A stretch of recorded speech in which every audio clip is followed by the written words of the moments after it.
Good day, everyone. I'm your host, James Hicks from Hicks New Media, and welcome to Perspectives in Focus. We highlight and talk about the people, industries, the ideas, and the technology that are making positive strides within society today. My guest today is Mr. Dan Roth.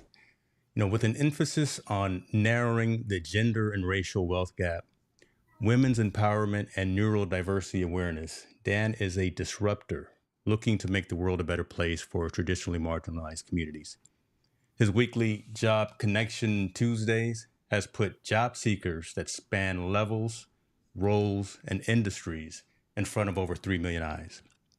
He has been recognized as one of the top 25 job search experts to follow on LinkedIn by JobScan and currently ranks number one on the Mellor Marketing Rockstar list for non-LinkedIn coaches.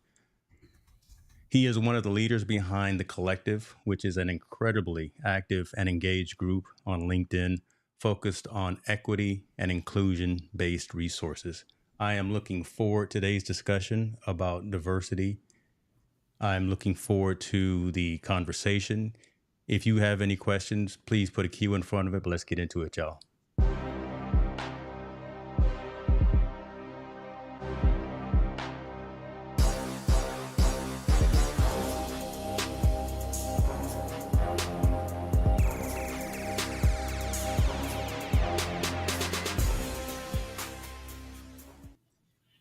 There he is right there, ladies and gentlemen. Dan Roth, freshly shaven. Look, I'm liking the low haircut as well, sir. That's a good look for you. How you doing, man? I'm doing well. It's fun watching or being on this end of the EPM fam because I'm like, you want to push buttons, don't you? You want to do something kind of production I've got my wise. stream You want decks to push here. buttons. I'm looking at your lower thirds. I'm looking at how you're setting things up. I'm thinking, what could I incorporate into my design from James? And I could never be as cool as you. Yes, you can, brother. Don't worry about that. Come on now. It. I love it. I love it. Appreciate you for being here. I see some folks in the building. Mr. Hunt is in the building. Appreciate you, sir, as always. Let's get into this, Dan. I really want to have this conversation, and I really want to be cognizant of your time. Let's talk about diversity, equity, and inclusion and belonging, right? Especially from a professional perspective and from a personal experience perspective. But before we get into that, I do like to have folks kind of tell their origin story. So if you don't mind, if you could tell the audience who you are, what is it you do? And first question is really why this particular topic is such a passion for you and the things that you go through every single day, if you don't mind. Yeah, no, it's a great question. And, this is really the first time sort of the ECAM James Hicks network has heard this, but I am ADHD. I found out when I was very young, when I was 7 years old. I also have something called language processing disorder, which means that sometimes I know what I'm trying to say up here, but have trouble broadcasting it out using our terminology. I was bullied quite a bit. Grew up in a family where my mother was really the tough one and just learned from very powerful women. And that was grossly different. Now, my father was still in the picture. He's my best friend in the world. But I grew up around a lot of strong women. And then when I met my wife, everything changed. And, we just celebrated our 6th anniversary, and we have 2 beautiful twins, but we almost lost my wife in childbirth. And it's in the microcosm, it really what it comes down to is that in the moments when I almost lost my wife, I had to think about, is this world a fair one for my kids to grow up in? And the answer was no. So now I spend every waking hour doing everything in my capacity to change the world even just a little bit so that by the time that they get older, that it's a better place. And you can't do it half-assed. Pardon my French. You have to do it from every step. So whether it's being an accomplice within the Black community, whether it's working on pay equity, it all has to come together. That's appreciate you for sharing that story. And I was going to close out today by saying happy anniversary, but you beat me to the punch because I know today is the anniversary. So congratulations to you Saturday. and your brand. Okay, I was close. Yeah, it was Saturday, and we wound up going to a princess party Yeah, for one of my wife's friends. So I think anybody that has kids knows that whether it's anniversary or otherwise, you know, basically it's takeout food is the listen, man. celebration. They know me well at Panda. Okay, we're not gonna Oh, that stuff's gross. diverge too much, but yeah, You that got to is do true. something better than that. I know You in know, California we don't have good Chinese food, especially compared to the East Coast where I'm from. But that's all right, brother. Hey, you're home. Don't worry about the dog. Don't worry about it, man. yeah, that's the thing. My studio is on the first floor, right by the door. My wife was just out um, and just got home. She went to lunch, and we have this shaved ice place. So in case Doc Rock is watching, there's this shaved ice place here in San Diego. So she's bringing it home. Like, seriously, couldn't you have gone home 15 minutes before my podcast with James? By the time that my kids get done with that, I'm going to have nothing left. No worries, no. So let me ask you this, man. Again, you kind of broke down kind of the history and when you had your kids and the story about the childbirth and things of that nature. I'm glad everything worked out, but again, that's more of a personal kind of uh, mission, I guess, and passion in life. But from a professional perspective, you seem to continue to want to drive kind of these conversations and make so not just making sure that what's inside the walls of the Roth house, but really Yeah. from a professional perspective. And as you get out there and engage with folks, especially job seekers, because I know you were in the recruiting world and things of that nature, but how did that translate into you wanting to continue to make sure diversity, equity, and inclusion and belonging? I keep adding belonging in there were included for folks that were looking for occupations, looking for a new career, and things of that nature. Why did Uh, you continue yeah. that push? I guess. Because how else are you going to make those changes from the personal level if you don't bring it into the professional world? I Okay. mean, look, just data wise, 76% of DEI executives are white, but the ones doing the work, almost 80%, are those that are either women or from minority populations. I have a very real, I don't want to call it obligation because obligation makes it sound like I feel like I have to do it. But I have a very real opportunity as somebody that is the product of white privilege. And I say the product of white privilege because I'm Middle Eastern, to open doors that wouldn't normally be there. And Mm. whether I like it or not, a lot of the things that I was able to get past, I don't know that if somebody came at it that was black or Hispanic or LGBTQIA plus, that they would have had the same effect. So I'm not trying to be the director. I'm trying to open the door to allow the people that need to be there to make the difference a place to do it. Okay. And I applaud that approach. I really I applaud that approach, and I applaud again your transparency in some of these conversations, some of this dialogue that we're having.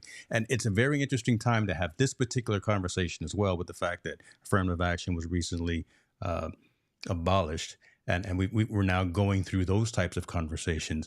Let me. I don't want to pivot. And I don't want to deviate too much, because I do want to stay kind of in line with what we were talking about, and then get into what you're doing with the collective and with the DEI playbook. But your Bring out whatever thoughts? you want. I, What's that?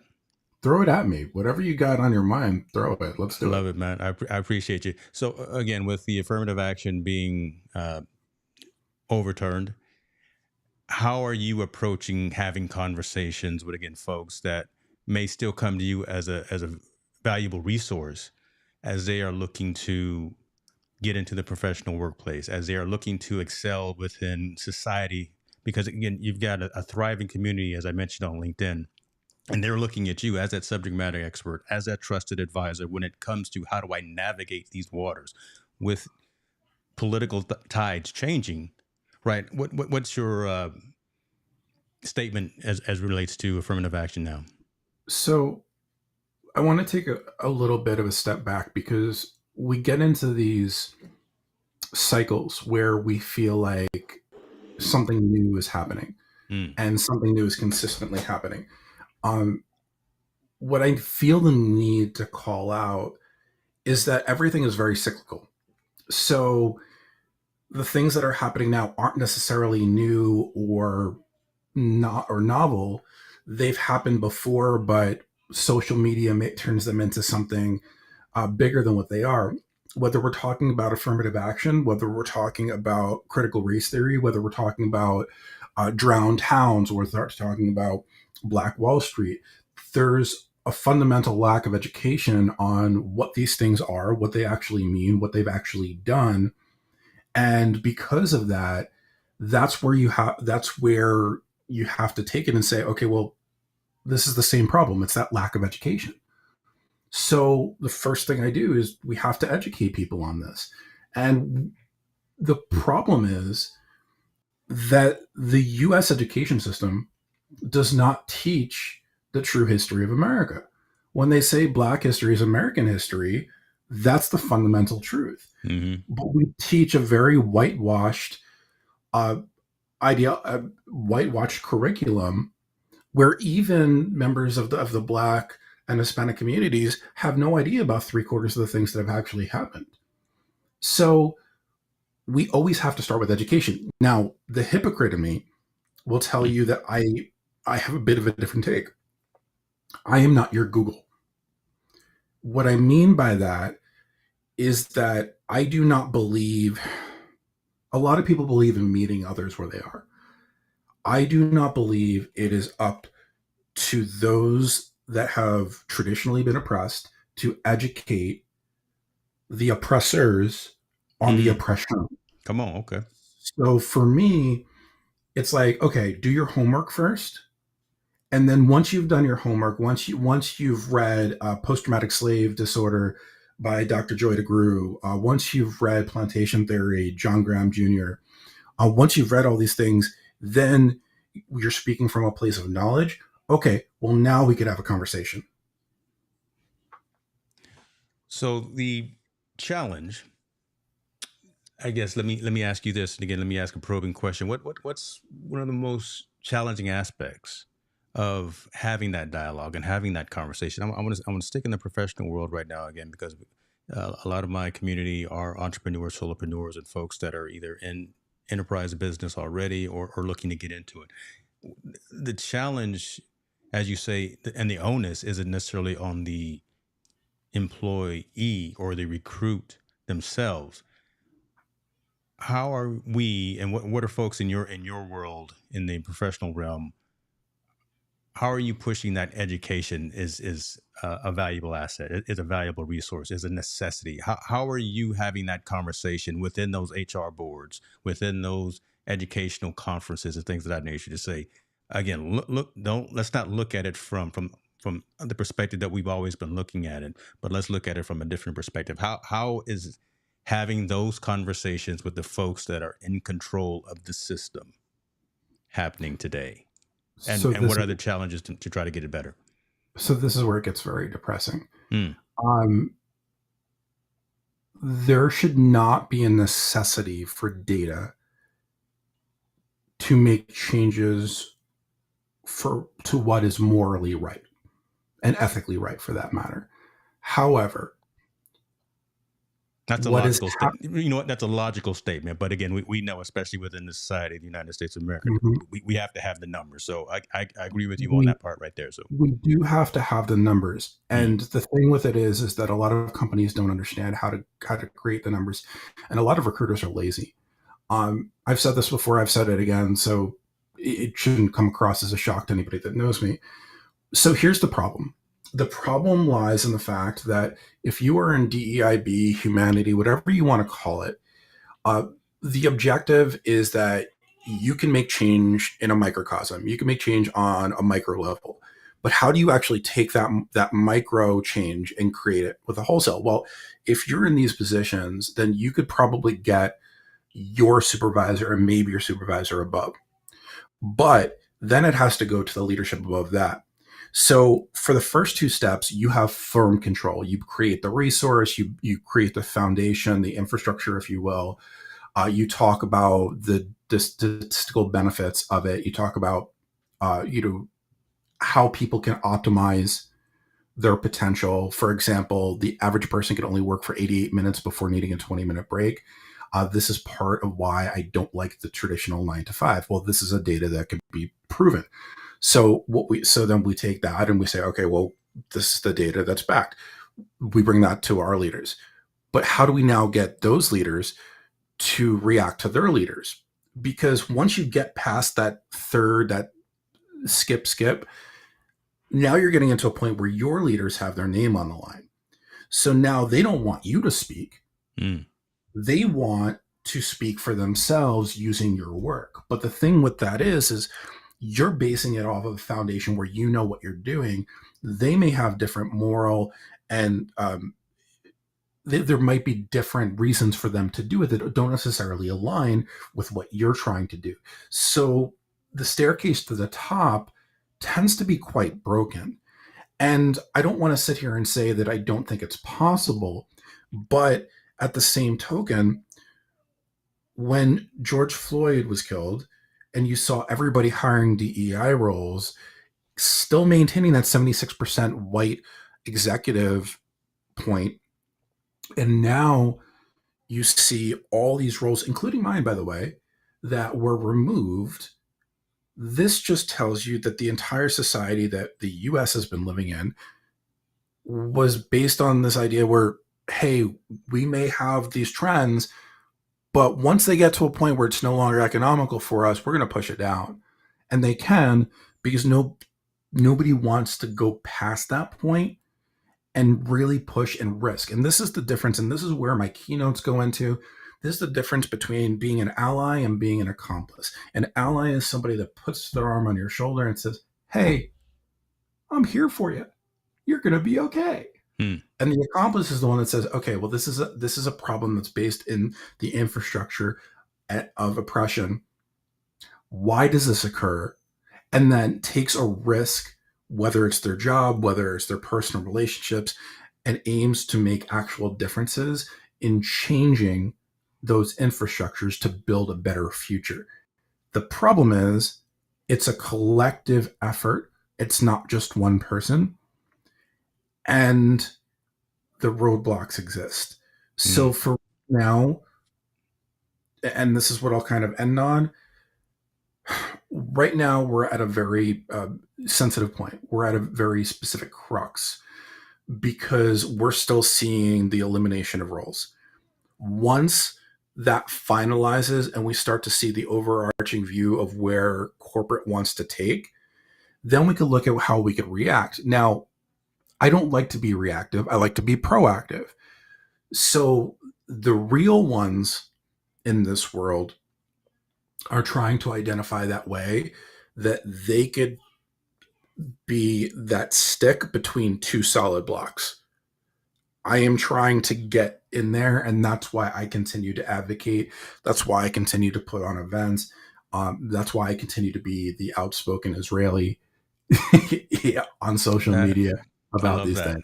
I love that. And I wrote down the quote that you, something that you said a few weeks ago when we were doing some early planning on this. And you mentioned it a little bit just now. It says, I am also eager to get back on stage speaking to audiences about going from passive allies to active accomplices. Mm-hmm. The inclusion revolution, a path to progress, and others. That right there was really how I was going to end today's conversation with, but I'm glad you threw that in there. Folks, this is some great conversation. Do not be afraid to jump in. You know me, I like to have the uncomfortable conversations that we need to have. So feel free to chime in. I know we got folks over on LinkedIn and on YouTube watching. Why is corporate America, let's stay just local. Let's stay within the contiguous, in the United States. Why is corporate America so afraid of inclusion, of equity, of diversity? Right? When, again, it's a loaded question because I could answer it myself, but again, I want to be I want to give you the floor as we have this conversation, as we lead into some of the things about your forthcoming conference and all. But and you've been in those rooms, right? From a Yeah, recruiting perspective, from a human resources perspective, why is corporate America so hesitant to bring in that richness of different cultures, of different minds of thought within decision making processes within corporate America? it's not corporate America, it's the US in general. Come on, How okay. else how else do you how else do you explain how the top 2% can control the global majority? It was the most intelligent thing that the founding fathers did. They created our society on the idea that we're going to put you in a level of comfort and we're okay if you get upset, as long as you don't get upset to the point where you start pushing too hard. Because here's the thing, and I'll give you an example. I've worked with a ton of DEI program managers, and there's a very, very high level of attrition. Why is there a high level of attrition? There's a high level of attrition because these individuals go into this work environment where they're promised that they can make differences, they're promised that they can make changes, and they start doing the work. And then they get blocked every time they get 80% of the way there. So then they're spinning a circle, they're a hamster wheel. And eventually they quit. They quit. Now, how are we going to create progress within an economic and corporate system if the people that are doing the work are quitting? We can't, which is why these systems are created to work them so hard that they would rather quit than stick it out to see real change. There's a reason why there's only one Martin Luther King Jr. There's a reason that there's only one Malcolm X. There's a reason why there's so few. I don't want to say, maybe so few is the wrong word, but why there's so few global icons that are making a difference in this space. We all know what we need to do to fix it. The fixing is common sense. I could tell you exactly how to fix it within the next 5 minutes, Yeah. but it will never get passed. All right. So, and again, I could always come in with the African American experience, but I'm really looking to stay broad, right? Because again, thinking about your community, thinking about the collective, and thinking about the different backgrounds that are involved in that, I want to actually broaden this conversation. And I do appreciate you talking about Malcolm and talking about Martin and talking about those types of folks. But again, Thurgood Marshall, and yeah, as we start, the handful of women, the handful of minorities, the handful of whatever race, culture, creed that are in some leadership positions, and having access to the information that's coming out of them, I just still cannot understand why there is such a delay, there is such hesitation, there is such uh, hesitation, like I say, of having those folks in leadership, in roles where they actually have a say, in leadership roles where they have control of situations, things of that nature, or even just part of a team, right?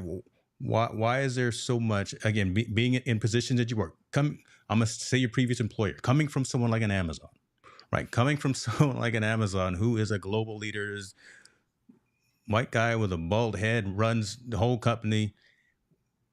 What does that structure look like? And I'll only ask you because I know you're no longer necessarily affiliated with that organization, so I don't necessarily want you to say anything that's off yeah. kilter about that again. But when you look at the hierarchy of a organization or corporation like that, where are the women?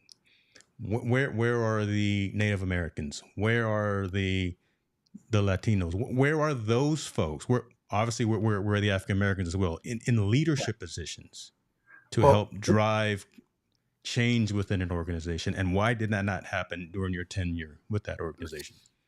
So it started to. Let me be Okay. very clear that it Okay. started to. I was able to do an immense amount of work, and for those, and we'll get to it, that tune in Friday, you'll get to meet the people that I worked with Mm, directly mm, that influence those changes. But if you want to know why, in a microcosm, it's fear and entitlement. Uh, Fear because there's this thought process that if we let others in, that it takes away from what we have. Uh, Sorry, I was just laughing at Chris Stone for a second. Um, and man, I throw you off kilter right there. I know yeah, you're gonna come. that's that's Sorry. okay. So yeah, so I mean, the entitlement is a lot of people believe that it's manifest destiny that we're the 2%. Um, we get to define, and if we let anybody else in, then it threatens our way of being. If we get it from a larger perspective, and I'll give you two quick examples. One is barrier of entry. One of the Mm, big things that I talk about is that a lot of jobs require degrees that have nothing to do with the actual role. So when this happens, the 2%, which derivative of white individuals that can actually pay off their college degrees without going into debt, mm, are starting from scratch and starting to build equity automatically. Now, you create these barriers of entry, and you have people from red line districts, you have people from other areas, for minority populations, that now have to take out $200,000 worth of loans for a degree that they don't actually need to do their job. But now they're being held to two things. One is a different level, but second, now they're starting $200,000 below the white individual that is starting the same place. But it gets worse, because if we take that and we realize that, wait a second, that's $200,000 is only if you consider them white individuals. If we look at black men and women and we talk about the 58 cents to the 68 cents on the dollar, that's actually even further behind. mm, So now we have these barriers of entry where you're only getting, and I don't know the exact statistics, so please don't quote me, 15% of black men and women in the door. Comparatively, they're having to fight for these roles. And what it's also doing is uh, it's creating fights and pitting minorities against each other, because there's an expectation that if there's yeah. one role, they're going to have to pick one or the other. And that's what it comes down to. Now, I'll tell you, I said it was simple. I was able to run a initiative at my previous employer where, very, very simple. I've posted this publicly, so I have no issue talking about it. There's statistics that show that individuals stay around their college campus for 5 to 10 years after graduation, because that's primarily where those schools have connections to employers. So if you create an initiative and you source in areas directly around historically black colleges and universities, HBCUs, you have a way higher percentage chance of getting black men and women that are fits for those roles. So I took software development engineers. I took all the HBCUs, all 118, not including the one in St. Martin. I created a sourcing structure based on those, sourced them for that one role, and within a month, we had 150 men and women, black men and women, going through the interview process. I want to be very clear. I'm not talking about the screening process. I'm talking about the actual interview process, and there is a difference. Good clarity. Yes, good clarity. Yeah. This is a big deal. Yeah. That was not difficult. That was common sense. But if you look and you ask recruiters what's the number one, and I've done this, the number one reason why you don't recruit for diversity, well, it's not part of my job. Yes, fucking is. Mm, mm-hmm. Pardon my language. That It's was no, a it's so refreshing, and I appreciate Marvin being here. He says they don't want to be locked out like we have been, and it's one thing to have these statements in this conversation coming from me, right? Folks may think that I'm biased or have only one train of thought, but folks who know me know better than that. What's really refreshing right now, to be honest with you, and I want to put this out here. This is completely off the cuff. Something coming in from your perspective, who, again, from a professional standpoint, has again been in that. That's why I keep harping on been in that room, been in that conference room, been part of that decision-making process and coming out with these statements, right? Coming out with these statements that diversity, equity, inclusion, belonging matter at all levels within corporate society, within private industry and things of that nature. And to say what literally probably is common sense. Mm-hmm. Very easy to implement as well. Changes within methodology, changes within hiring requirements, adding new programs, adding different programs, just bringing in again some resources, how that can benefit everyone, how that can really just blossom out into goodness for everyone. So I appreciate you for bringing that in. And apologies, I wanted to interject it and say that No, no, because don't, never apology. I'm apologizing to the community because they know I can go off on a tangent, but I want to let you It say what happens. you got to say. Uh, It happens. And, you know, one of the things I want to point out, yeah. and taking this into a lot larger perspective, and I'm going to pat myself on the back for a second, but it's for a very pointed reason. Everything starts at home. Mm, The way that we actually make changes is by teaching our children, because that's the only way that they're going to learn the true history of America. My children are going to be 4 years old next month. One of the first books I got them was Michelle Obama. One of the next books I got them is a book called Please Don't Touch My Hair, talking mm. about black hair. Um, Come on now, brother. That's I'm all right there. That's all right yeah, there. I'm Jewish. My wife's Catholic. We're bringing them up with a knowledge base of all religions. We don't have traditional gender roles in our family. The only thing I don't do is cook because I'm shitty at it. You Uh, can't work it out, huh? You're not good behind the grill. no, Okay. I've my wife laughs because I've cooked bacon and burnt it and left it raw in the Lord same have piece of mercy. bacon. Lord have mercy. Um, We're gonna pray for you. but my point being is that here's the thing: like even if we did teach the real history of America in school, that means nothing if it's not supported at home. But if I started at home and then they go in and I hear, I want my kids to challenge those teachers. I want my kids to say, hey, this is not accurate. I want my kids to see, if they see somebody getting bullied, to say, no, stop, you're wrong. And here's why. Hmm. This is Folks, the only listen. way we're going to make a difference. Yeah, folks, hear that, and I let that marinate just for a minute because me and my wife live that, and a couple of the folks that are in the comments know me and my wife, and the fact that so our daughter's 21, she's in Los Angeles down at UTLA. Our son's 18, he's in Oregon at Oregon State, and we have that exact same methodology, that's exact same teaching, right? When they were growing up, you go to school throughout the day, but when you come home at night, when we're sitting around the dinner table, you have school and lesson and instruction with mom and dad as well, because again, you want all sides of the conversation.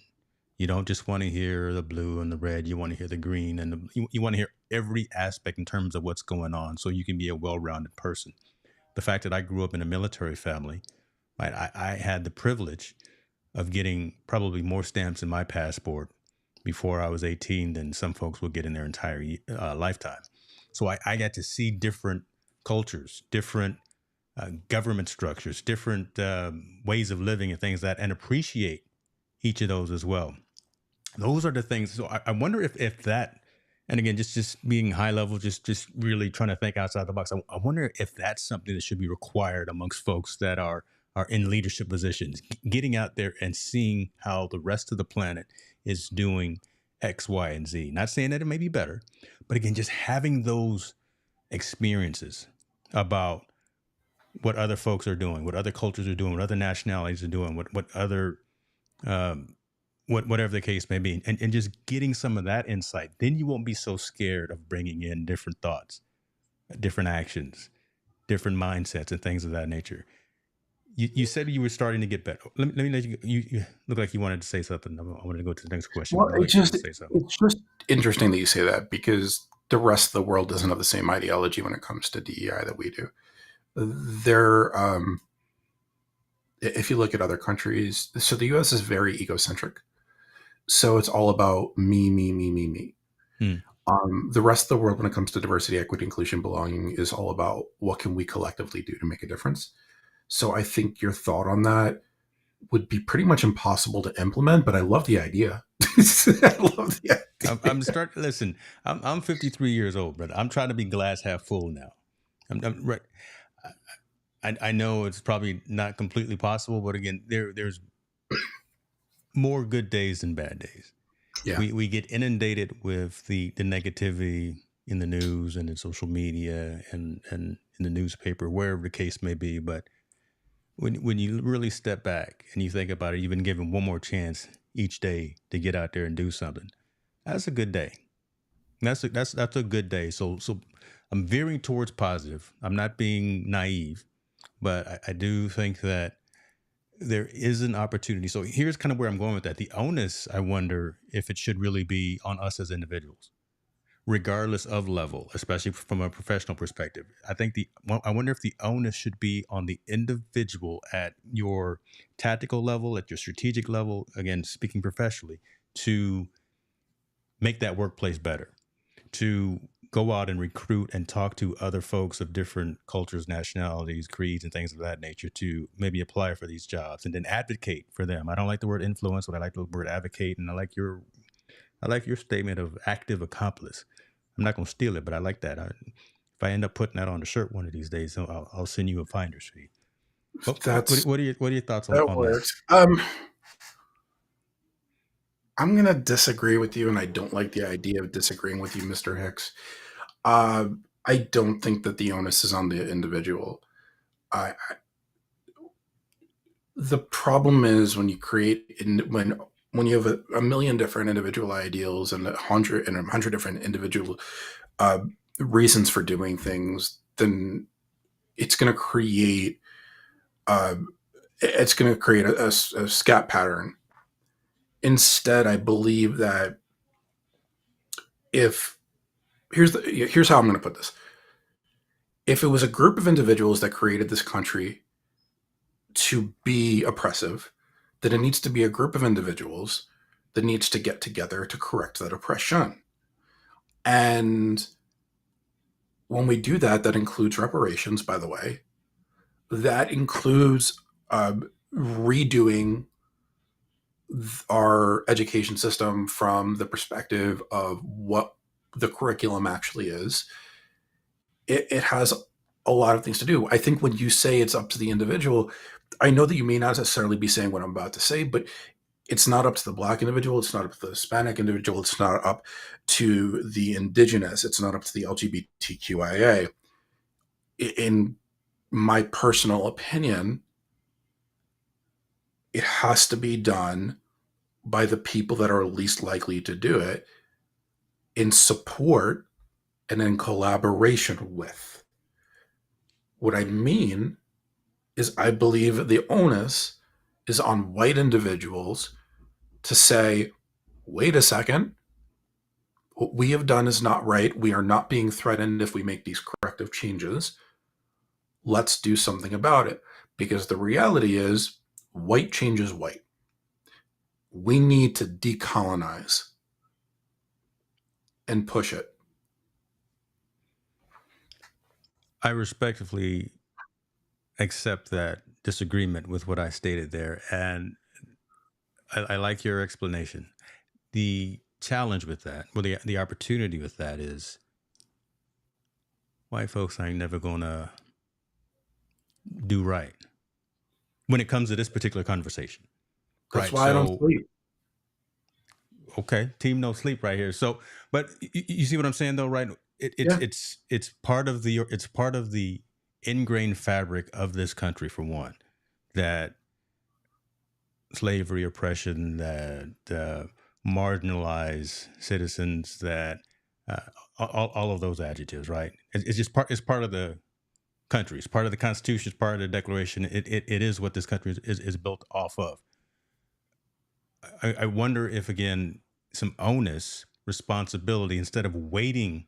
Here's where I'm going with this. Instead of waiting for white folks to do right, mm, couldn't. And again, this is just a question that I'm asking to throw out there and to rub salt in the wounds, just, and really to have some dialogue and have some engagement. I know Yeah. how I feel, but again, I want to hear your perspective as well. Instead of us waiting for white folks to get it right and do right, and maybe issue those reparations and or different types of things as well for different cultures. Couldn't those communities go out and rebuild their own Black Wall Street? Couldn't those communities go out and build support systems around themselves, not necessarily trying to segregate and segment, but I'm more into uplifting oneself first and then working on uplifting others around. I'm into taking care of family. And you can take whatever definition you want of that to be, but I'm into taking care of family first and then going out there and put that in the universe. So my question back to you is, don't you think that's just exacerbating the problem? Could be. And the But reason there I needs to say, be action. But from my perspective, again, I think action needs to happen from somebody's side of the fence. And I agree with you, hmm, but this is where the challenge is. This is why it's not an easy solution. yeah, It, the US was founded on segregation, whether you're talking about the Jews that were brought over during World War II and placed in certain areas in Brooklyn and the Bronx and all that, whether you're talking about the Irish, whether you're talking about the Red Line, and whether you're talking about whatever else. It's the segregation that has kept people separate and created natural adversaries. And I honor what you're saying in the respect that, well, if things are bad, then can't we just create our own again? Can't we just build it up? Can't we just really focus on what we do to get as high as we can? But at some point, for true equality to be there, there needs to be an intersection of those two things. Now, will we ever get there? You go with glass half full. I used to be that way. I mm, think I am deluded by the fact that I am part of the segment of the population that's gotten lost within this removal of DEI, even though I keep on fighting for it. Uh, so I veer towards possibly. okay, Um, but this is also why I have a huge issue and I'm very diligent about what speaking opportunities I take because I don't believe in trauma porn. If I'm going into a conversation, if I'm going into an environment, I want to be talking about the people that need to make the difference. I had an opportunity to be the to be the closing keynote speaker at an event a couple months ago. And in the audience was probably about 80% white. And then we had a couple of individuals like Dr. Carol Parker Walsh, who, if you don't know, she's absolutely phenomenal. mm, And that was in the audience. Those are the rooms I aim to speak in because those are the people that need to understand and hear that things need to change. Now, if they're already against this change, how do we actually make that happen? Well, it comes down to emotional connection. The inclusion revolution is based off of my philosophy that if I tell three very personal stories, three very emotionally torching stories of exclusion, and make them different enough, then somebody's going to be able to relate to each one of them. And once you have that emotional connection, you're going to be more inclined to start looking at yourself and what you could do to change. Now, I'm not trying to break bricks over people's heads here. I'm not trying to be underhanded with my approach. But the only way that we're going to get there is by creating that emotional connection to what is going on and saying, hey, this could have been you. mm-hmm. There you go. And then it's like, I like that. I never thought about it that way. Yeah. Okay. I like that, and I appreciate the dialogue, and I appreciate that background story as well. And again, I was really just I was coming out of right field on that one. I wanted to just have that conversation in terms of what if, right? Yeah. And if there is a possibility, do I agree, or do I think that the change is going to happen out there? In my lifetime, I'm not sure as well, but we've seen fits and spurts, and we've seen some regression. right? 3 steps back, 1 step, 3 steps forward, 1 step back, kind of thing. So we've seen that happen, but um, the conversation needs to continue to happen. Yeah. And again, this is one of those awkward conversations again that has to happen with a collective of people, a mixture of people. I'm using the word collective specifically because again, that's the name of your phenomenal group there. So let me bring that up here. I know it's a closed group, and I know you're just having that conversation within the community recently. But folks, I will put a link to the collective and equity and inclusion based resource community that Dan runs. It's on LinkedIn. Thousands of people on there. Again, very engaging, very active, very interesting types of conversations that are happening within that group. So let's talk now. I've shown that. Let's talk about the next steps, because my next question was going to be how to make initiatives sustainable, long lasting, and what can we be doing in the future, in the short and the mid and the long term. And I'm kind of leaning towards the DEI flavor, if Yeah. you don't mind. So you mentioned a keyword in my vocabulary. Mm. That keyword is sustainability. Uh, I am very firmly entrenched in the idea of dumbifying things down for the white audience. Mm-hmm. And I know I may get some flack for saying dumbifying for the white audience. Deal with it. And what I mean by that is every step of the way, every program I created, I'm taking screenshots, I'm capturing every single bit, because there cannot be any excuse for somebody not to continue it once I'm gone. So every breakdown I have is all built. When I'm thinking about things, it's got to be 3, 6, 12, 3-year, 5-year. It's always going to have that long term. And I always have to think ahead of the curve. Well, what's next? So I called it when we saw the downturn of the current economy. I purposely created things to fix that, to make sure that these things carried on. I just put out a 6-part newsletter on my DEI playbook, which is the title of the event that I'm doing on Friday. Oh God, this is my one break from doing work on that. I'm like, seriously, it's been. Hopefully this is a good break. Hopefully this is a good break. Oh, it's a great break, but Okay. like, Okay. and being completely honest, I can't do any more of these large scale events if I don't start getting sponsorship, because the amount of work that goes into it. I'm too meticulous with how I do things. So every little detail, and then you have to make sure that the people that you're bringing on see your vision and are willing to do the work, because I'm a strategist at heart. Like, there's a reason I don't do weekly podcasts. I do events. Mm-hmm. But anyway, you brought up sustainability. So the reason I created that particular group is because I was doing a post on LinkedIn for 2 years that you mentioned in the beginning. And I created it when I was unemployed. I was one of the first people to bring together job seekers and recruiters in the same post. And I tested it, I measured it, I tried every little thing I could. Eventually, it started averaging 100,000 views and about 1,000 to 1,500 comments every week. I used it. I scanned through it. I created a database of job seekers that I would give to different recruiters in the field. It got so big that people were like, if I don't get on exactly when it starts, then I'm going to be lost. So then I created this group. But if I was going to create the group, my thought was, okay, well, I have to create a safe space. I have to create a space that people aren't going to get taken advantage of. I have to create a space where nobody's going to be soliciting without my approval. I'm going to vet every single person that goes to that wants to provide their services. And because of that, and mind you, I'm over 12,000 people. This is not a small group. I personally look through every single person that goes to come in. If somebody solicits and I don't know who that person is, then they're automatically removed from the group. I don't even go to talk to the person. I do not play games when it comes to people's safety.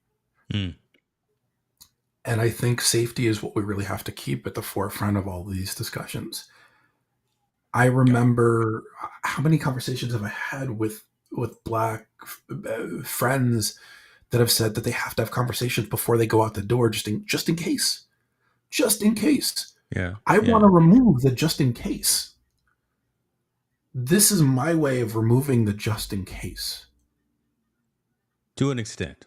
Yes. I appreciate that valor, but again, yeah, every Well, it's not going to be 100%. I mean, I right, have no right. way of doing that. Every especially black father, every black parent has had that conversation, and I see my dad here in the conversation. I see, I see Marvin here. I know David Hunt is here as well. So we've had Oh, that that's your dad. conversation again, talking about that's senior right there. So the show was officially started there when you see the hello right there. But again, so we've had that conversation with our kids about again going out and being cognizant, being aware, things that need your hands on the steering wheel if you're getting so right. I mean that's real, and you appreciating and acknowledging the reality in that is comforting, right? And reason I say that again because again I'll keep going back to what I've said before. You're in those rooms, you're in those meetings, you're in those sessions, you're having these events, and you're influencing, you're advocating into the people that should be making the right decisions, and by bringing in that diaspora of a conversation, that leaves hope. That leaves hope for an inkling of change instead of 3 steps forward, 1 step back, maybe 3 steps forward and half a step back. Right? We might get somewhere sooner than later, later than sooner, Well, whatever the case may be. But here's the, here's the thing, James. I'm not the white savior. And I'm very careful of that. I say that because I'm not trying to be one. What I believe in is in promoting people that I see as brilliant. Fulgens Henry, a friend of ours, perfect example. Him and Anna are the reason that I am on ECAM along with Gabriel. Fulgens, most people know from ENN Live and they know from Building Blocks, which by the way, I'll be on tomorrow. Um, Fulgens has 12 years in nonprofit work with the Haitian community. mm-hmm. Fulgens is stupid brilliant, but he hasn't had the opportunity to voice these things. Now, beforehand, like I bring in when I get projects, I bring in Fulgens and Anna and say, "Hey, can you collaborate with me because they're better than me in certain areas." So when I get requests, but in this circumstance, he's not necessarily comfortable being on the panel. But I also know that he has aspirations and he has a lot to provide. So if I could put him up there and I could show him and say, "Hey, I'm going to highlight you. You're going to be in a safe place. Don't worry." Now more Mm-hmm. people get to see his brilliance. More people get to see, Yeah. Laurie Thibodeau or Ishan Peterson or Heidi Barker or Sharita Washington right there. And I'm going to say this, and she's the president of Amazon's Black ERG.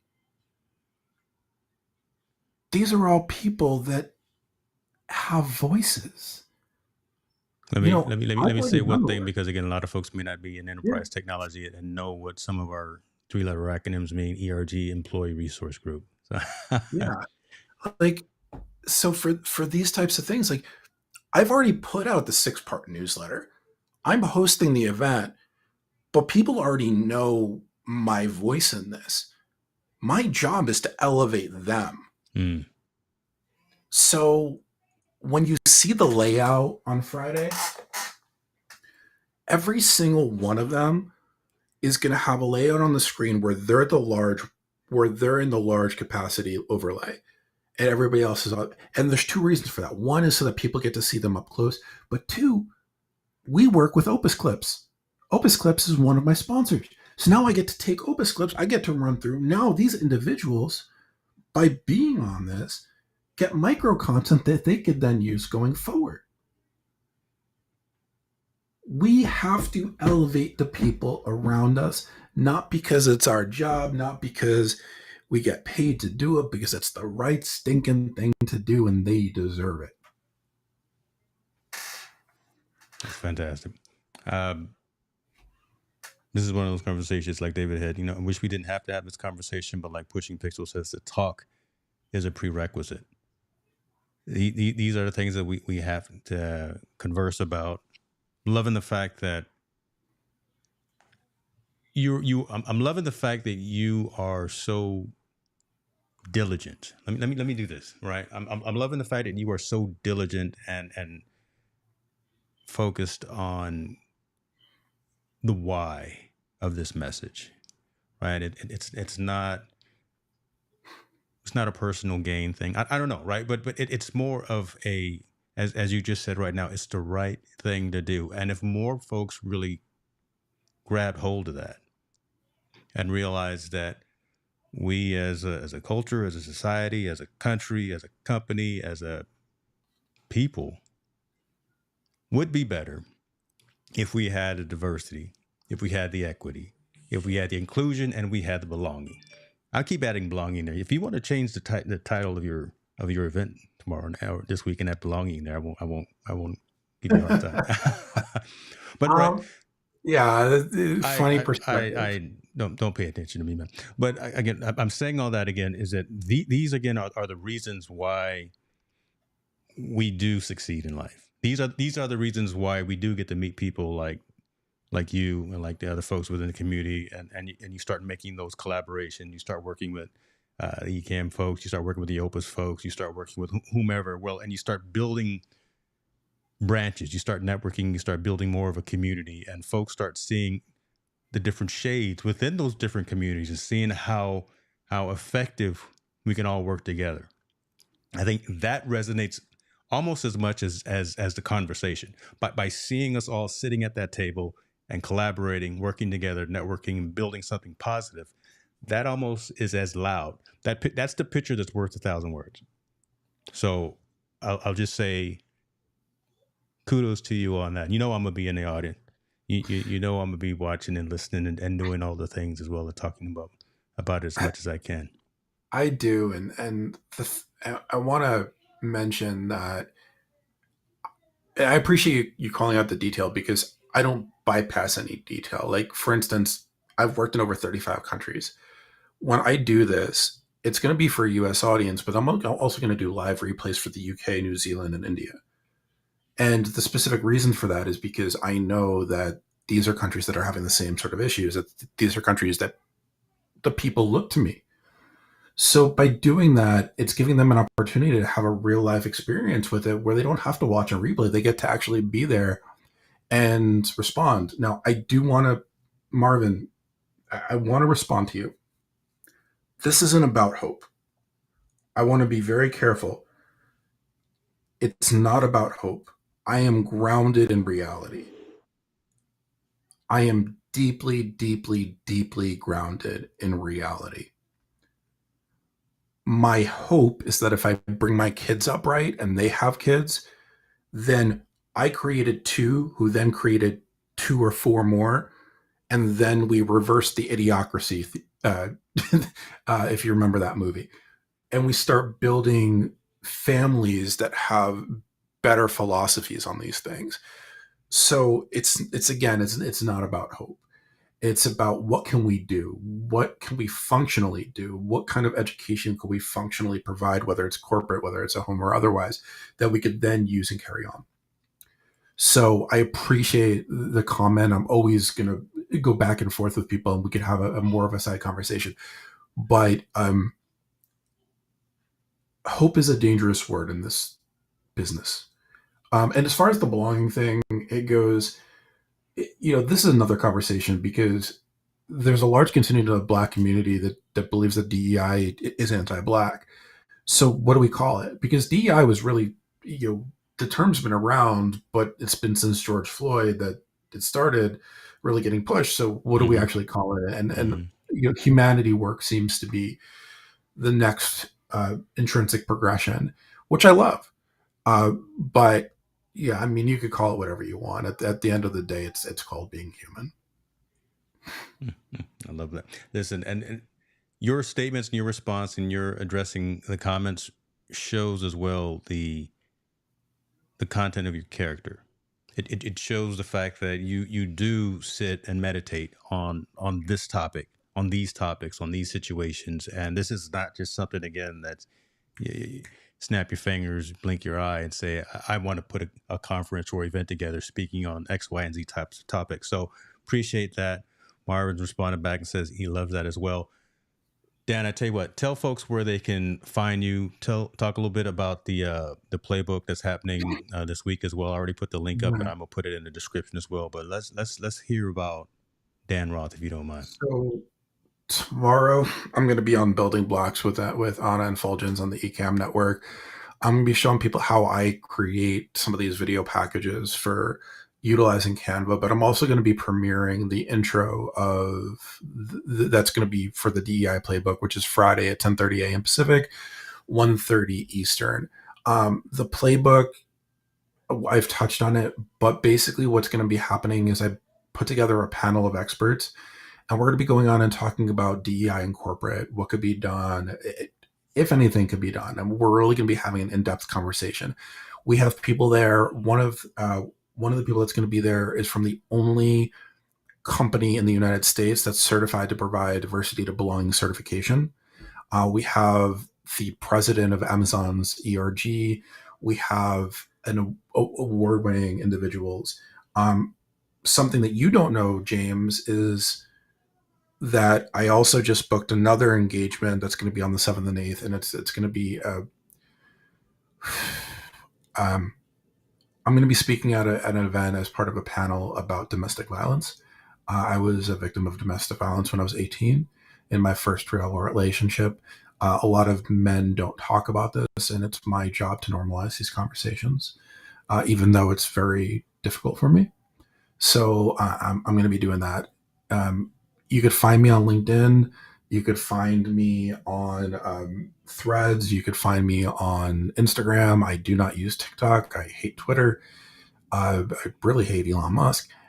So those are the places, but LinkedIn primarily. If you want to join the group, you could join the group.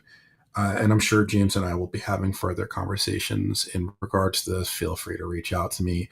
The only other thing I'll say, because I know the platform you use and I know the people you're connected to, is if you want me to put on more of these events, and I've put on over 30, I can't do it without sponsorship because I've just gone to the point where I'm a one-man band and it's exhausting. So if you're interested in sponsoring an event or having me work with one of yours, let me know, and I'm right there for it. And please, please, please subscribe to James' channel. Check out his store. I've heard that he's now going to be sponsored by Rogaine. Make sure. Oh my God! There we see. There we go. This man got jokes. Okay, see, Dan Roth, you a good man. Solo. Solo. You That's what you're talking about. so I mean, now see now you flashing back now. Only some of us old cats will remember that.